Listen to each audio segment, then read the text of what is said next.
banyak juga kebaikannya. Tapi berbanding juga dengan keburukan seimbang. Ya. Makanya nanti ini terserah dari keputusan Allah Subhanahu Wa Taala. Jadi di sini banyak bercerita juga tentang surga ya. Ini dijelaskan di ayat 40 ya, Allah Subhanahu Wa Taala berfirman, ya innal ladzina kadzdzabu bi ayatina wastakbaru anha. Allah, sesungguhnya orang-orang yang mendustakan ayat-ayat kami ya, orang yang mendustakan Al-Qur'an dan mendustakan perintah-perintah Allah, tidak mau mendengar, wastakbaru anha, kemudian dia menyombongkan diri ya, tidak mau terima kebenaran ya, seperti itu maksudnya.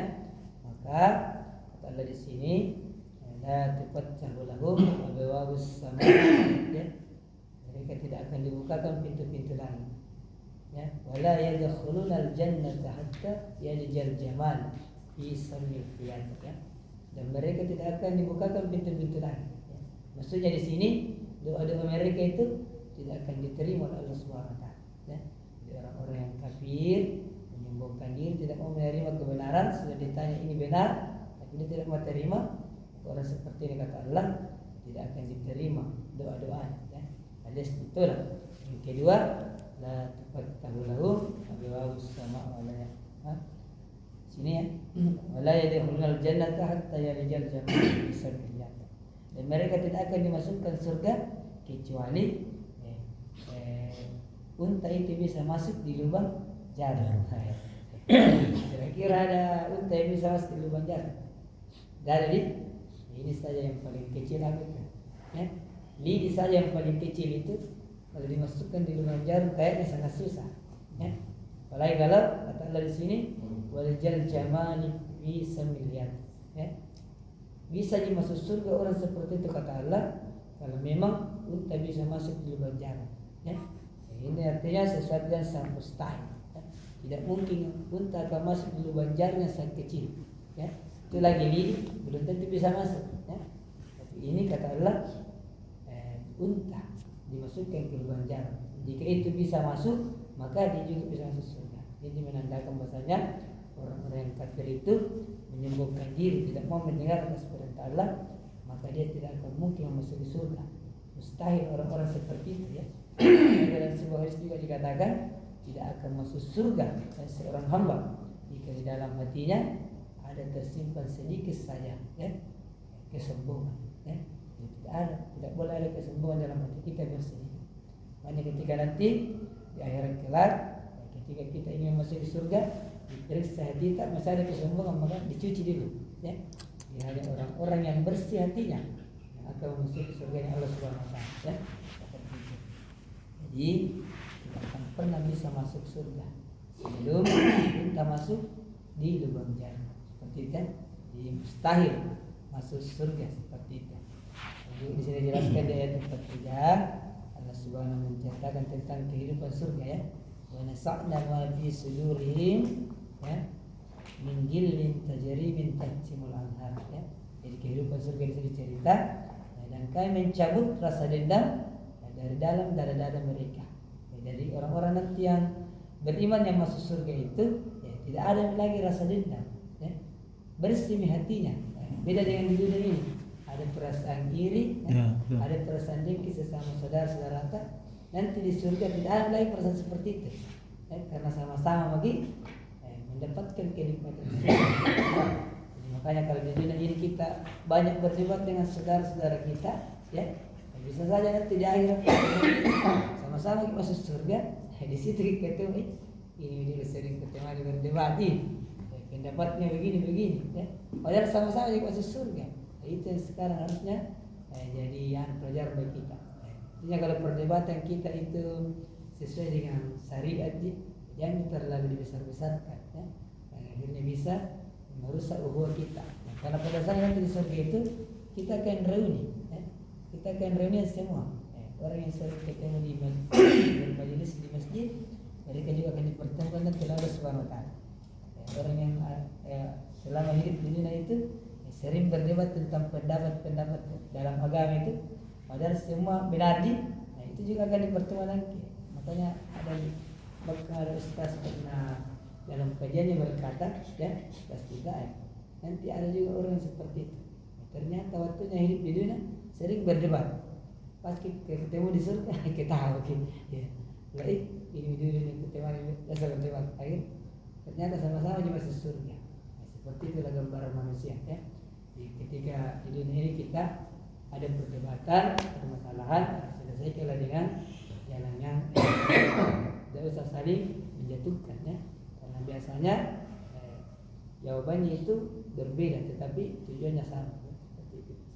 Seperti pada hari ini banyak pendapat seperti itu ya.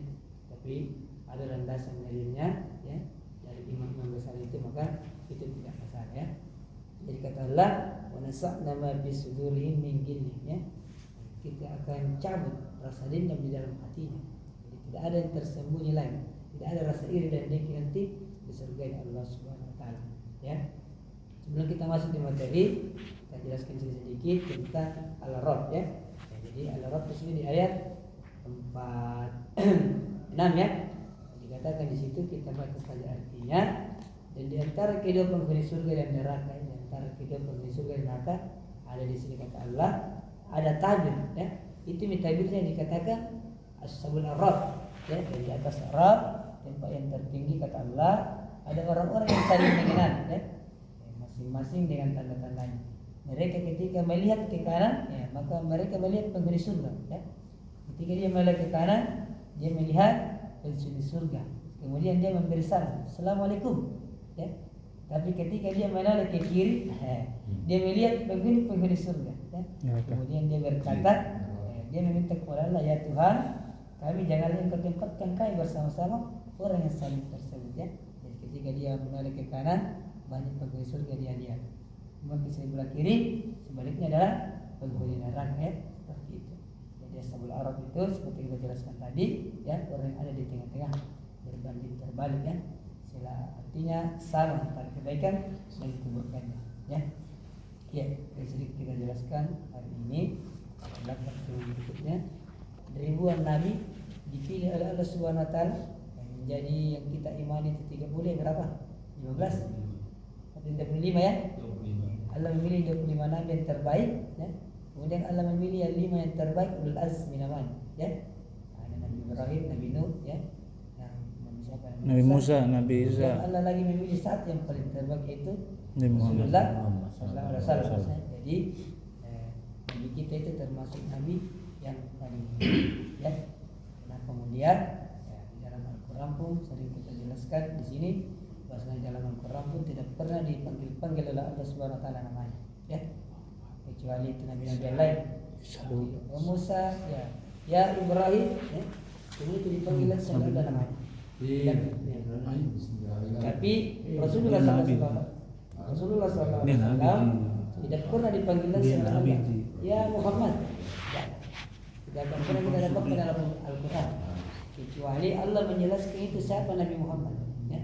Muhammad Rasulullah baru dijelaskan oleh Allah namanya, tapi tidak dipanggil namanya ya. Tidak ada dalam ayat Quran menyebutkan Allah itu memanggil dengan nama Muhammad, tidak ada. Tapi nabi-nabi yang lain dipanggil oleh Allah ya Adam, ya Ibrahim ya Musa ya, semuanya itu dipanggil oleh Allah langsung. Tapi Muhammad Rasulullah tidak ada namanya. Dia dipanggil dengan panggilan yang mulia, ya ayyuhan nabi ya, wahai nabi, ya Rasulullah ya, wahai Rasulullah. Tidak langsung disebutkan namanya Allah. Ini menandakan nabi kita itu adalah nabi yang sangat mulia ya, sisi Allah Subhanahu wa taala ya. Sudah kita jelaskan bahasanya Rasulullah ini adalah pemilik nasab yang terbaik ya.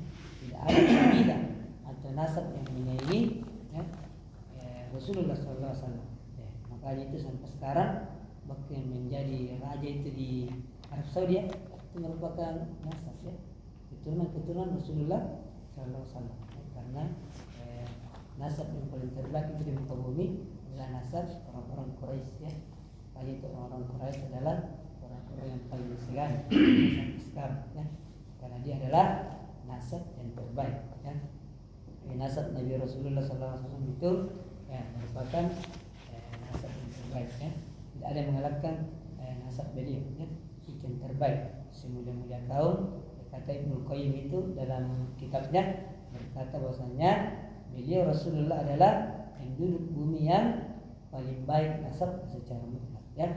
Maka semula-mula kaum adalah kaum beliau, ya. Kaum beliau adalah kita semua, ya. Semula-mula kabilah atau nasab, ya, kumpulan maksudnya adalah kabilah beliau, ya. Jadi semua tentang Rasulullah adalah sebaik-baik atau semula-mulanya kaum, ya, seperti itu. Kita lanjut di poin ke-6, ya. Setelah Nabi yang diturunkan Al-Quran menjadi Nabi yang paling mulia itu Rasulullah, kita lanjut di malaikat, ya.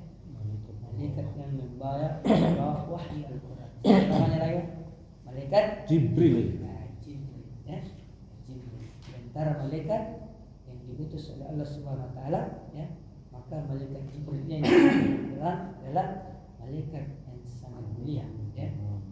Ada di ayat Abid, ya. Di surah, kalau tidak salah di Al-Masjid, ya, bahwasanya Sama Amin.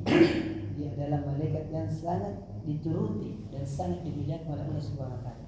Saya lupa di juz 30 ada surah Abid, ya. Saya sering baca juga, tapi lupa surahnya. Bahwasanya malaikat itu adalah Sama Amin, malaikat yang sangat disegani di antara para malaikat, ya, dan sangat dimuliakan oleh Allah Subhanahu wa taala. Kenapa dimuliakan? Ya, karena malaikat ini yang membawa wahyu, ya. Dia yang langsung membawa wahyu dari Allah Subhanahu wa taala kemudian diturunkan kepada Rasulullah sallallahu alaihi wasallam. Tidak ada yang mengalahkan malaikat Jibril, ya, dari segi kemuliaan. Dikalahkan malaikat Israfil yang Munkar dan yang lainnya dikalahkan oleh malaikat Jibril. Bahkan malaikat Jibril ini, ya, salah satu malaikat yang pernah melihat surga dan neraka, ya. Karena dalam sebuah riwayat dikatakan, ya, Allah itu ketika surga dan neraka telah diciptakan oleh Allah Subhanahu wa taala, maka satu-satunya malaikat yang disuruh untuk meninjau ini adalah malaikat Jibril, ya. Dia yang disuruh meninjau oleh Allah. Coba malaikat Jibril tinjau surga bagaimana, ya. Ketika disuruh tinjau oleh Allah surga, maka Jibril mengatakan, sungguh demi kemuliaan ya Allah, maka tidak ada yang ketika mendengar namanya saja surga ini, maka semua akan ingin memasuki surga itu. Kemudian Allah menjawab, coba kau teliti lagi semua keseluruhan surga-surga itu bagaimana, ya. Lihat dari luarnya. Ketika dilihat dari luarnya, ya, seperti rumah pagarnya, ya, surga, maka Jibril melihat banyak sekali ini goda-godaannya, nah, banyak halangannya, ya, termasuk syahwat, ya, banyak di situ. Dunia surga termasuk apa? Kalau surga itu banyak pantangannya seperti sholat, ya, puasa, ya. Bahkan Jibril mengatakan kalau waktu berada Subhanahu wa taala, bahwasanya setelah lihat lagi saya takut tidak ada yang bisa memasuki surga. Kenapa? Karena banyak sekali tantangannya untuk masuk di situ. Seluruh tantangan surga adalah hal-hal yang tidak disukai oleh manusia. Ya, tidak disukai. Bangun di waktu malam, seperti ini, salat tahajud, puasa, tidak makan kimia di siang hari, termasuk itu semua pagar-pagarnya surga. Sesuatu yang artinya sulit untuk dilakukan yang namanya manusia. Makanya Jibril mengatakan sepertinya susah, ya, untuk surga dimasuki oleh manusia, ya. Tapi selanjutnya Allah lagi menyuruh Jibril, coba kau tinjau neraka, ya. Setelah ditinjau neraka dan dilihat semua, Jibril juga berkata, sungguh demi kemuliaan Allah, ya, akan banyak orang yang akan memasuki neraka. Kenapa? Karena di pagar-pagarnya itu dihiasi dengan sesuatu yang sangat menyenangkan jiwa manusia. Zina, ya. Seluruh yang berhubungan dengan syahwat manusia itu ada di situ, ya. Termasuk apa yang dilarang oleh Allah Subhanahu wa taala tapi sangat disenangi manusia, itu semua bumbu-bumbunya, ya, atau pagar-pagarnya neraka. Makanya kata Jibril, saya takut akan banyak umat yang masuk ke dalam neraka, ya. Karena begitu pagar-pagarnya semua, hiasan-hiasan neraka itu adalah sesuatu yang sangat diinginkan manusia, ya. Tetapi meskipun melanggar aturan Allah Subhanahu wa taala, ya, seperti itu. Jadi kita lanjut, malaikat pembawa wahyu Al-Quran adalah malaikat Jibril, ya, ya. Karena dia yang mewahyukan Al-Quran langsung oleh Allah Subhanahu wa taala. Di dalam surah Al-Baqarah ayat 97 Allah Subhanahu wa taala berfirman, sering kita dengar ayat ini ya, kul man kana aduwwan wa jibril fa innahu tanazzalu ala qalbihi bismillah musaddiqan lima baina yadayhi wa hudaw wa busra lil mu'minin. Artinya barang siapa yang menjadi musuh Jibril ya, maka Jibril itu telah menurunkan Al-Quran ke dalam hatimu dengan izin Allah ya. Sedangkan kitab-kitab sebelumnya menjadi petunjuk serta berita gembira bagi orang-orang yang beriman ya. Jadi sini dijelaskan kemuliaan malaikat Jibril ya. Bahwasanya Jibril ini adalah malaikat yang padanya diturunkan Al-Quran, diwahyukan, kemudian dia memberikan ke dalam hati-hati orang yang beriman, termasuk Rasulullah SAW. Dikatakan juga ketika bulan Ramadan seperti ini, ya, maka setiap malam itu Jibril datang kepada Rasulullah, ya, untuk apa? Untuk merojah hafalan-hafalan, ya, apa yang selama ini pernah diturunkan kepada Rasulullah supaya dibaca kembali, ya, supaya Al-Quran itu lengket di hati Rasulullah SAW. Nah, makanya di sini ulama kita berpendapat abdulnya itu ibadah kita di bulan Ramadan adalah di malam hari, ya. Bukan berarti di siang hari itu tidak baik, tapi rata-rata di siang hari kita banyak istirahat, ya. Karena pada malam harinya kita beraktivitas beribadah dengan tekun, termasuk sholat malam yang mungkin kita kecapean seperti itu ya.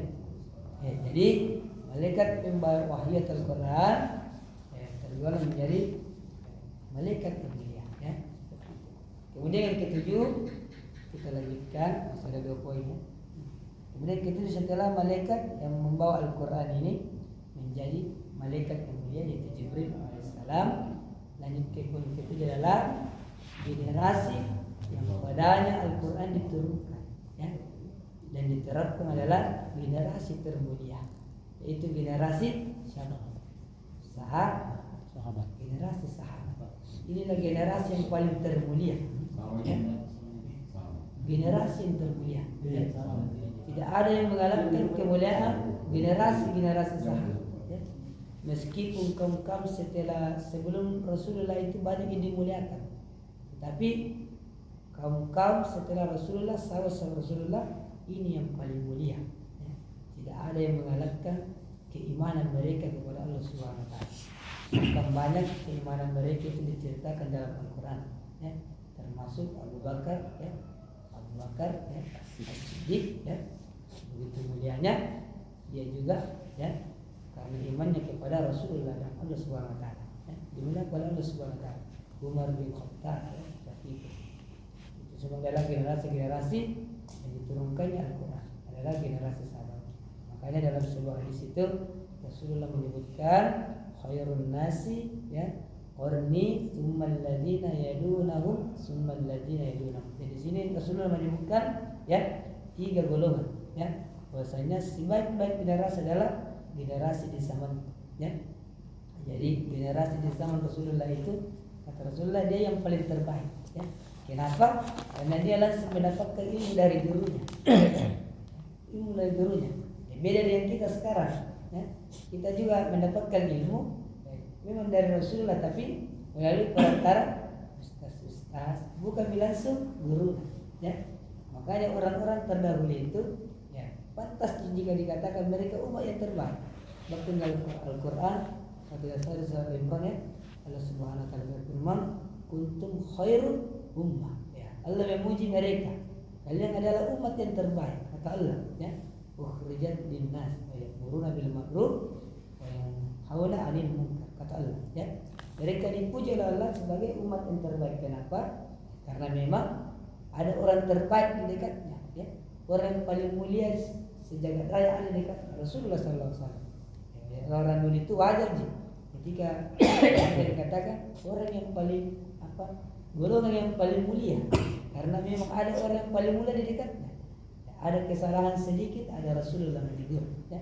Ada misalkan pertanyaan yang susah didapatkan jawabannya, apa hukumnya ini, maka mereka datang kepada Rasulullah. Bagaimana Rasulullah? Apa jawabannya ini? Kalau Rasulullah tidak tahu, maka dia berkata, ya Allah tunjukkan aku jalannya. Maka nanti diturunkan wahyunya ya oleh Allah Subhanahu wa taala melalui malaikat Jibril. tapi kita tidak ada yang Rasulullah. Ya. Pantas tunjuk sebenarnya kalau bukan umat terbaik, ya, karena kita tidak ada di zaman Rasulullah. Ya. Bila dengan orang-orang terdahulu sahabat-sahabat Rasulullah. Ya, tetapi Rasulullah pernah mengatakan dalam sebuah hadis bahwasanya aku rindu kepada saudara-saudara. Ya. Kemudian karena ada sahabat di situ semua, sahabat semua heran. Rasulullah, ya, kenapa engkau rindu kepada saudara-saudara? Bukankah kita ini semua adalah saudara ya Rasulullah? Kita semua ada bersama hidup dan mati Rasulullah. Siapa lagi saudara-saudara ya Rasulullah? Kata Rasulullah, ada saudaraku, ya, yang ketika nanti saya sudah meninggal, kalian semua sudah meninggal, tetapi dia masih percaya kepadaku dan mengikuti sunnah-sunnahku. Kendati pun aku tidak pernah bertemu dengannya. Siapa itu? Kita pilih semua, ya. Insyaallah kita adalah saudara-saudara Rasulullah yang sangat dirindukan oleh Rasulullah Sallallahu Alaihi Wasallam. Ya, karena kenapa? Kita ini sudah tidak ada Rasulullah, ya. Tidak ada di depan Rasulullah. Kita cuma mempelajari hadis-hadis beliau, ya, ayat-ayat Al-Quran, tapi kita percaya bahwasanya Rasulullah ini Nabi Muhammad adalah utusan Allah Subhanahu Wa Taala. Seperti itu. Jadi generasi yang terbaik bisa disebut kalau Rasulullah adalah yang pertama generasi di zaman, ya, sahabat. Kemudian Rasulullah menyebutkan setelahnya. Ya, siapa ini setelahnya? Murid-muridnya para sahabat, ya, termasuk imam-imam besar, ya, Imam Syafi'i, Imam Hasan Al-Basri, ya, termasuk murid Ali bin Abi Thalib. Ya, ini semua yang disebut oleh Rasulullah, ya, secara khusus, ya. Secara umum itu kata Rasulullah, ya, setelah sahabat, ya, dari sahabat ini melanjutkan ilmu kepada murid-muridnya, ya, termasuk Imam Hasan Al-Basri, ya, termasuk juga Imam Al-Ghazali, itu semua, ya, adalah orang-orang yang disebutkan dalam hadis ini. Kemudian Rasulullah menyebutkan dan kemudian yang setelahnya, ya, setelahnya itu adalah murid-murid yang, ya, artinya sahabat menularkan ilmu kepada muridnya, muridnya lagi ini yang menularkan ilmu kepada muridnya. Ya, makanya dalam agama kita ada disebut tabi'in, ya. Tabi'in. At-tabi'in, ya, artinya murid dari tabi'in. Jadi sahabat, setelah sahabat ada tabi'in, ya. Ada lagi at-tabi'in, artinya murid dari tabi'in. Jadi yang ketiga ini disebutkan dalam hadis adalah termasuk Imam Syafi'i, ya. Imam Malik, ya. Imam Abu Hanifah. Ini semua disebutkan. Ya. At-tabi'in ada juga, ya. At-tabi'in seperti itu. Ada satu istilahnya, artinya murid dari tabi'in. Ada at-tabi'in. Ya. Jadi tabi'in itu adalah murid para sahabat. Jadi sahabat dulu baru tabi'in, baru at-tabi'in. Ya. Tabi'in. Ini sahabat ini adalah orang yang hidup di zaman Rasulullah. Yang ketemu sama Rasulullah. Ketemu Rasulullah dan mati dalam keimanannya. Ya, jadi harus dipahami tapi itu sahabat. Ya. Banyak juga yang hidup di zaman Rasulullah, ketemu dengan Rasulullah, tapi tidak beriman, tidak digolongkan sebagai sahabat. Ya, betul. Ada juga orang yang hidup zaman Rasulullah, tapi tidak ketemu. Beriman, tapi tidak ketemu, tidak digolongkan sahabat. Termasuk Uwais Al-Qarni. Yang gendong mamanya deh. Uwais Al-Qarni itu adalah orang yang hidup di zaman Rasulullah, tapi beriman kepada Rasulullah, tapi tidak bertemu dengan Rasulullah, maka dia dalam agama kita tidak digolongkan sebagai sahabat. Dan padahal hidup di zaman Rasulullah, orang yang beriman juga, tapi dia tidak pernah bertemu dengan Rasulullah, makanya digolongkan ini Uwais Al-Qarni sebagai bukan sahabat, ya. Jadi sahabat itu adalah orang yang hidup di zaman Rasulullah, beriman dengan Rasulullah dan mati dalam keimanannya. Kemudian sahabat ini melanjutkan ilmunya kepada mengajar kepada murid-muridnya, namanya tabi'in, ya. Kemudian tabi'in ini mengajar kepada murid-muridnya yang namanya at-tabi'in. Ini termasuk Imam Syafi'i, ya. Ini semua. Dan setelah itu tidak ada lagi. Itu di sampingnya disebutkan Rasulullah, ya. Makanya kenapa itu ilmu kita selalu bersandarkan pada itu. Tidak ada lagi dibilang Imam Jabarawi, tidak ada. Selalu ini yang disandar. Kenapa? Karena ini disebutkan dalam hadis. Bukan lagi yang terbaik setelah ini. Di sinilah ini ketiga ini kurun waktu ini yang terbaik agama Islam. Tidak ada yang kalahkan. Setelah ini banyak merusak Islam. Setelah ini yang umat ini, ya. Setelah zaman-zaman Imam Syafi'i ini sudah rusak. banyak penyimpangan termasuk yang sekarang banyak penyimpangan.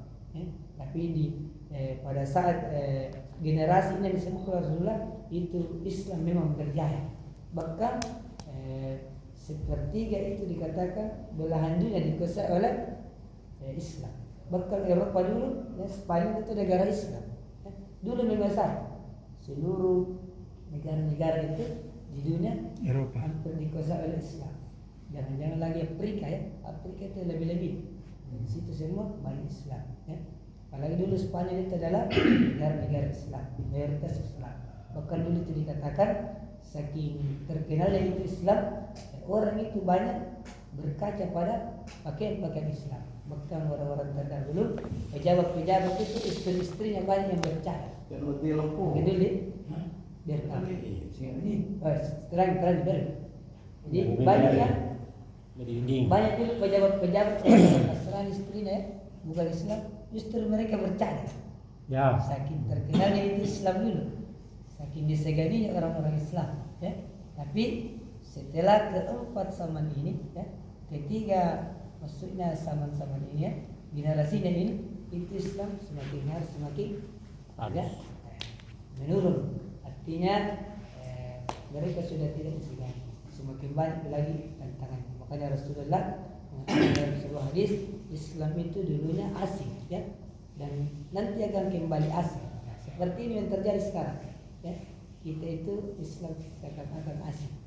Orang bercadar dibilang teroris ya, orang bercingkrang begini-begini banyak. Padahal orang Islam ya, orang Islam sendiri yang menulis seperti itu ya. Mereka seakan-akan orang Islam tapi tidak tahu agamanya sendiri. Ini yang dimaksud yang asing ya.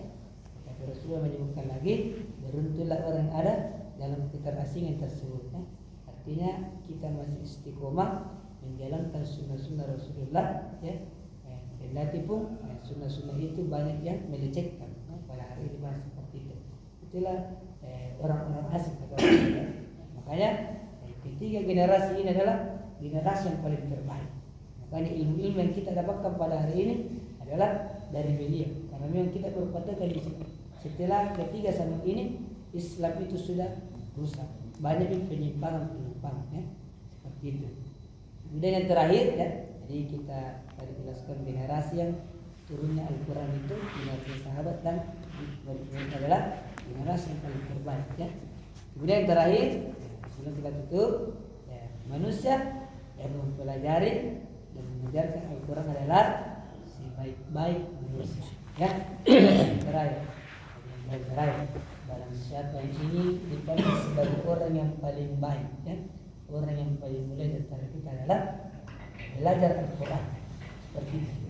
Coba kita renungkan pada bulan Ramadan ini ya. Siapa yang paling dicari menjadi imam sekarang? Apakah Pak RT? Pak RW? Atau Pak Presiden? Ternyata yang dicari adalah penghafal Al-Quran ya. Hafiz yang menjadi imam di depan pada bulan Ramadan. Itu menandakan orang yang mempelajari Al-Quran pasti akan mulia ya. Sesuai sabda Rasulullah, khairukum man ta'allama al-Qur'ana wa 'allama. Sebaik-baik kalian adalah mempelajari Al-Quran dan mengajarkan. Termasuk yang kita ini lakukan ya. Kita ini adalah sebaik-baik manusia karena ini mempelajari Al-Quran kata Rasulullah ya. Yang pasti kita yang paling mulia ya. Sama juga dengan saya tidak cerita masalah aneh, tapi saya juga seperti itu. Dan sampai sekarang saya juga merasakan ya, bagaimana nikmatnya itu orang belajar Al-Quran ya. Bagaimana mulianya. Kalau dulu di kampung orang pandang kita sebelah mata ya. Siapa itu orang tidak pandang-pandang kita ya. Tapi sekarang itu karena kita belajar ilmu agama, waktu kita dikasih amanah menjadi imam di masjid ya, maka orang itu akan memandang kita jauh lebih mulia. Di mana-mana dipanggil Ustaz dia dipanggil seperti itu, Pak Imam ya, seperti itu. Di mana-mana orang banyak bertanya, kita dicari apa itu begini itu menandakan kemuliaan kita karena kita belajar Al-Quran. Termasuk di bulan Ramadan ini ya, siapa yang paling dicari menjadi imam adalah hafiz, orang yang pandai membaca Al-Quran ya. Jadi di sini menandakan tidak ada orang yang berhubungan dengan Al-Quran menjadi hina, tapi dia adalah orang yang paling mulia. Bahkan jangankan presiden ya. Di atasnya pun kalau kita sholat di sini sholat Jumat, dia di bawah duduk. Siapa yang paling di atas ceram? Orang yang belajar Al-Quran, ya, bukan presiden. Ya. Justru presiden dibawa menjadi pendengar kita, ya. Seperti itu. Saya biasa ketika di masjid banyak orang pejabat orang, padahal sebenarnya orang pintar. Ya. Kalau secara pendidikan kita jauh, tapi dalam ilmu agama itu tidak menuntut kita mesti tinggi sekolahnya. Ya. Kalau kita mau sungguh-sungguh belajar ilmu agama, insya Allah kita yang paling mulia. Itulah mulianya belajar agama. Ya. Tidak mesti SPD, ya, SE, SPD, ya. Karena apa yang dipelajari SPD sama dengan kita pelajari sekarang. Ya. Kalau kita ingin belajar dengan sungguh-sungguh, maka insya Allah kita bisa jauh lebih mudah dari mereka. Maka kita terkadang ceram profesor jawab itu, profesor, ya.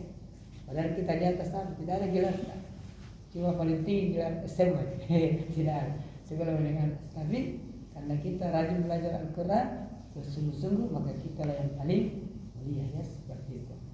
Ya, jadi ini yang terakhir, ya, ada tulisan di sini.